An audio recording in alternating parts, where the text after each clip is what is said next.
আমি তোমার এতক্ষণ ধরে তাই কইতে চাইতেছিলাম, তুমি তো আমার কোনো কথাই শুনলা না।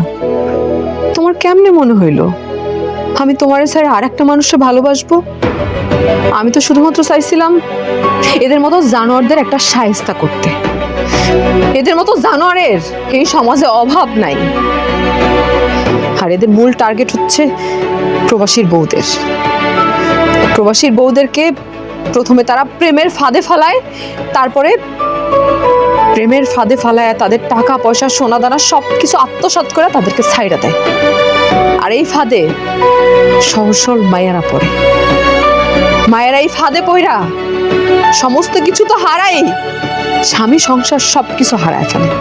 আর যে স্বামীরা তাদের স্ত্রীর সুখে রাখার জন্য দিনের পর দিন প্রবাসে পরিশ্রম করে যায়, সেই সব নারীদেরকে বোকা বানানো হচ্ছে এদের কাজ। তাই আমি চিন্তা করছিলাম এর ডাইকাই না ঘরের মধ্যে ফেলে এমন শাস্তি দিব যাতে কোনোদিন অন্য কারোর সংসার ভাঙতে না পারে, সংসার ভাঙার কথা চিন্তাও না করতে পারে। তাই সমাজের সবাই না হোক, অন্তত একটা জানোয়ারের তো আমি নিজের হাতে শাস্তি দিতে পারি, তাই না? আর এদের মতো পুরুষদের জন্য সমাজে কলঙ্কিত হয় নারীরা। তাই তোর কি মনে হয় তোগো মতো জানোয়ারের জন্য আমি আমার স্বামীর টাকা পয়সা সোনা দানা সবকিছু মাইরা দিয়া তারপরে আমি তল্লাকে ভাইগা যাবো এটা মনে করছিলি? জানোয়ার, সব মাইয়া মানুষ এক না, এটা কথা মনে রাখবি।